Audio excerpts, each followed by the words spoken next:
Assalamualaikum warahmatullahi wabarakatuh. Perkenalkan, nama saya Minsya Rizka Soraya dengan NIM 23650129. Pada kesempatan kali ini saya akan membacakan remedial UTS untuk mata kuliah Big Data dan Cloud Computing. Untuk UTS-nya itu ada 15 soal. 15 soal itu terbagi menjadi 3 tingkatan. Yaitu tingkatannya itu ada 7 soal tingkat mudah, 5 soal tingkat sedang, dan 3 soal tingkat sulit. Kita mulai dari 7 soal tingkat mudah. Nomor 1 yaitu apa itu Big Data. Big Data adalah kumpulan data yang sangat besar, bertambah dengan cepat seiring berjalannya waktu, dan beragam jenisnya. Data ini tidak dapat diproses secara efisien menggunakan metode yang tradisional, karena keterbatasan kapasitas, kecepatan, dan kemampuan sistem konvensional. Nomor 2 yaitu ada karakteristik 5V Big Data. 5 dimensi utama yang mengidentifikasikan Big Data itu 5F itu terdiri dari value, veracity, veracity, dan velocity. Kita mulai dari yang pertama yaitu volume. Volume itu adalah jumlah data yang sangat besar, membutuhkan kapasitas dan penyimpanan yang cukup tinggi. Sedangkan velocity itu kecepatan data yang dihasilkan dan diproses secara real time tanpa jeda. Veracity itu adalah keberagaman jenis data terstruktur, semi terstruktur, dan tidak terstruktur. Sedangkan veracity itu adalah tingkat keakuratan, kualitas, dan keandalan data yang diproses. Lalu value adalah nilai atau manfaat yang dihasilkan dari pengelolaan dan analisis data besar untuk mendukung pengambilan keputusan dalam dunia bisnis. Pentingnya Big Data saya menjabarkannya dalam 6 poin. Peran Big Data dalam untuk organisasi modern atau organisasi di era digital seperti ini. Yang pertama, mengelola data besar dan menghasilkan informasi yang akurat dan relevan. Yang kedua, memahami perilaku pelanggan dan memprediksi tren pasar secara tepat dan cepat. Yang ketiga, meningkatkan efisiensi operasional dan mengidentifikasi risiko dalam dunia bisnis. Yang keempat, mendukung pengambilan keputusan yang cepat dan tepat berbasis data. Yang kelima, organisasi yang memanfaatkan Big Data mampu bersaing lebih unggul di era digital seperti saat ini. Yang keenam, data-driven decision making menjadi kunci keberhasilan bisnis di dunia modern. Nomor 4, itu komponen arsitektur Big Data. Elemen-elemen utama dalam ekosistem Big Data dibagi menjadi 3 bagian. Yang pertama ada sumber dan integrasi data. Data source mencakup sistem, sensor, media sosial, dan perangkat IoT. Sedangkan data ingestions adalah proses pengumpulan dan pemasukan data ke dalam sistem secara terstruktur dan berkelanjutan. Yang kedua ada penyimpanan dan pemrosesan. Data storage menggunakan data lake dan sistem penyimpanan terdistribusi seperti HDFS. Sedangkan data pemrosesan atau data processing memanfaatkan teknologi seperti Hadoop dan Apache Spark untuk pemrosesan paralel. Yang ketiga itu ada analitik dan visualisasi.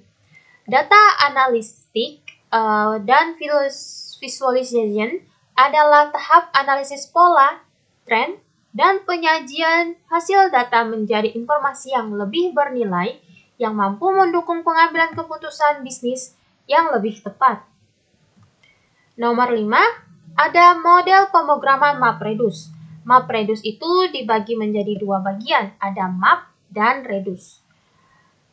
Proses paralel untuk data besar. Yang pertama itu kita jelaskan dulu map. Map ini adalah memecah data besar menjadi bagian-bagian kecil yang diproses secara paralel di banyak node dan menghasilkan pasangan key value sebagai output intermediate untuk tahap berikutnya. Sedangkan reduce itu adalah menggabungkan dan mengelola seluruh hasil dari tahap map berdasarkan key yang sama, lalu merangkumnya menjadi output akhir yang terstruktur dan siap untuk digunakan. Nomor 6, Hadoop, framework Big Data terdistribusi. Framework open source untuk pengelolaan Big Data. Apa itu Hadoop? Hadoop itu adalah framework open source yang dirancang untuk menyimpan dan memproses data dalam jumlah yang sangat besar secara terdistribusi di banyak komputer atau cluster. Yang kedua, komponen utamanya. HDFS atau Hadoop Distributed File System, sistem penyimpanan terdistribusi. Sedangkan MapReduce sendiri itu adalah model pemrosesan data secara paralel di seluruh node cluster. Manfaat Hadoop itu scalable, hemat biaya, dan andal, mampu mengelola big data dengan efisien, mendukung pemrosesan paralel secara toleran terhadap kegagalan di node atau cluster. Yang ketujuh ada Apache Spark. Teknologi pemrosesan cepat untuk big data. Itu terbagi menjadi 3 bagian. Ada in-memory computing, Spark, pemrosesan data langsung di RAM atau in-memory computing, bukan di disk. Hal ini membuat pemrosesan data menjadi lebih cepat dibandingkan sistem berbasis disk seperti MapReduce tradisional. Yang kedua, multi-mode processing, mendukung berbagai mode proses pemrosesan, batch processing, real-time streaming, dan serta machine learning. Spark menyediakan ekosistem lengkap untuk berbagai kebutuhan analisis data modern. Yang ketiga itu ada integrasi dan efisiensi. Terintegrasi dengan Hadoop dan platform cloud. Spark lebih efisien dan cepat dari MapReduce, memungkinkan pemrosesan data paralel di banyak node secara bersamaan dengan output yang lebih akurat. Selanjutnya, kita masuk ke 5 soal tingkat sedang. Yang pertama itu peran Big Data dalam pengambilan keputusan. Pengambilan keputusan berbasis data memungkinkan organisasi merespon perubahan dengan cepat dan lebih tepat.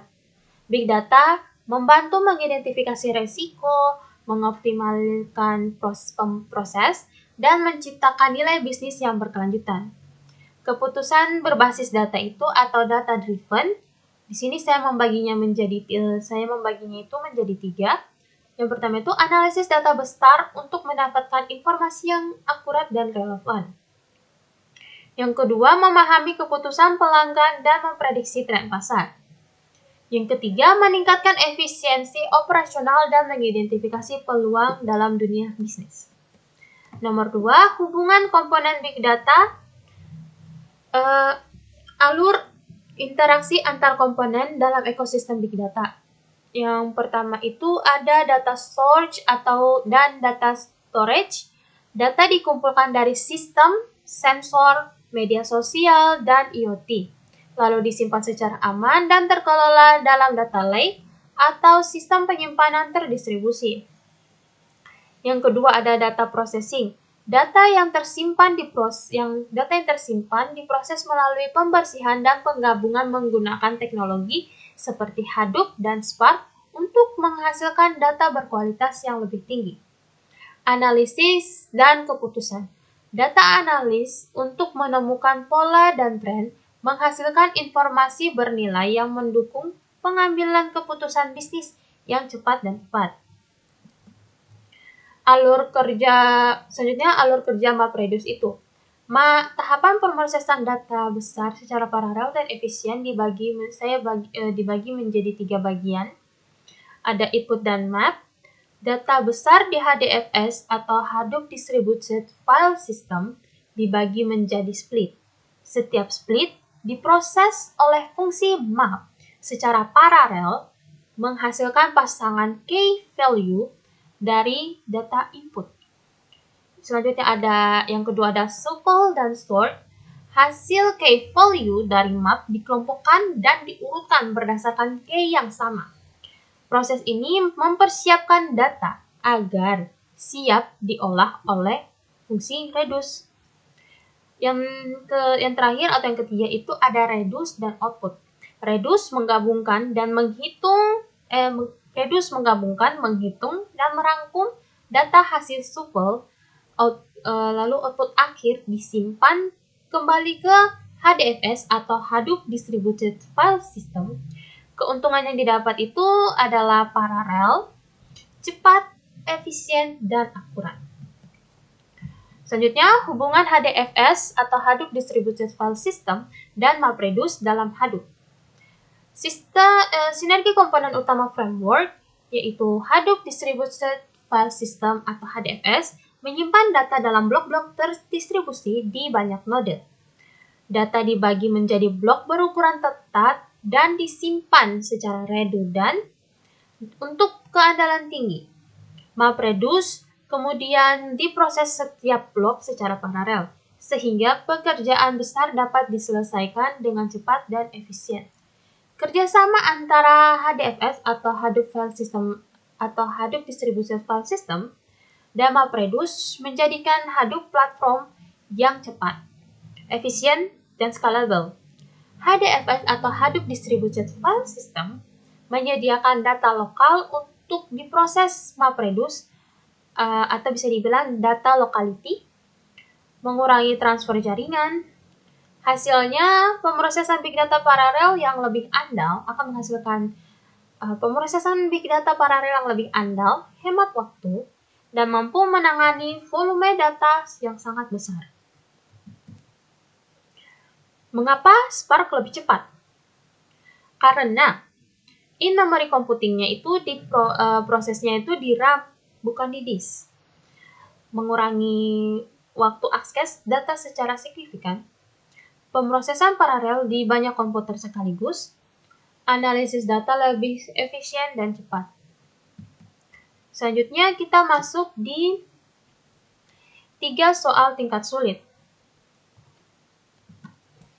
Nomor pertama, dampak negatif sistem tradisional.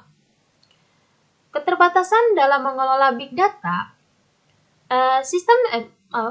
Dampak negatif sistem tradisional itu. Sistem tradisional tidak mampu menangani volume, kecepatan, dan keberagaman data.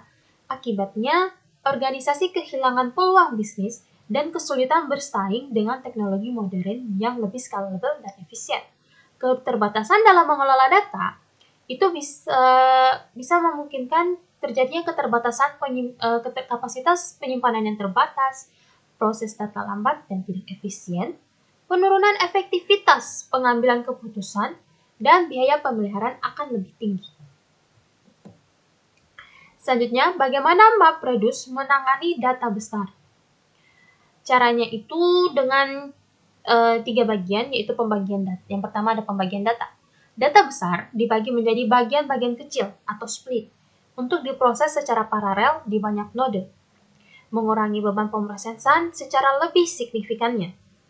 Yang kedua itu ada map dan reduce. Fase map menghasilkan pasangan key value dari data input, sedangkan fase reduce menggabungkan dan merangkum hasil map menjadi output akhir yang akurat dan terstruktur. Terus yang ketiga, efisiensi sistem, mengurangi waktu proses secara drastis dan meningkatkan efisiensi sistem tetap secara stabil meskipun volume data sangat besar. Ini bisa menjamin skalabilitas yang lebih tinggi. Studi kasus perusahaan media sosial. Integrasi big data untuk analisis real time.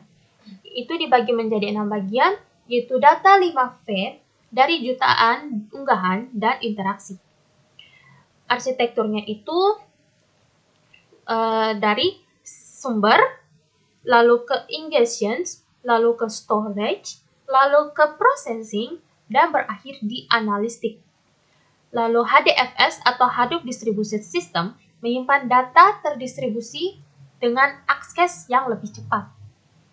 MapReduce, pemrosesan data paralel secara efisien. Lalu Spark, deteksi trending, rekomendasi konten, dan analisis sentimen real time. Lalu ada hasilnya. Hasilnya itu tren, perilaku pengguna, dan keputusan bisnis yang akan lebih tepat. Baik, mungkin itu saja yang dapat saya berikan. Lebih dan kurangnya mohon dimaafkan. Saya tutup video ini dengan ucapan wabillahi taufiq wal hidayah. Wassalamualaikum warahmatullahi wabarakatuh.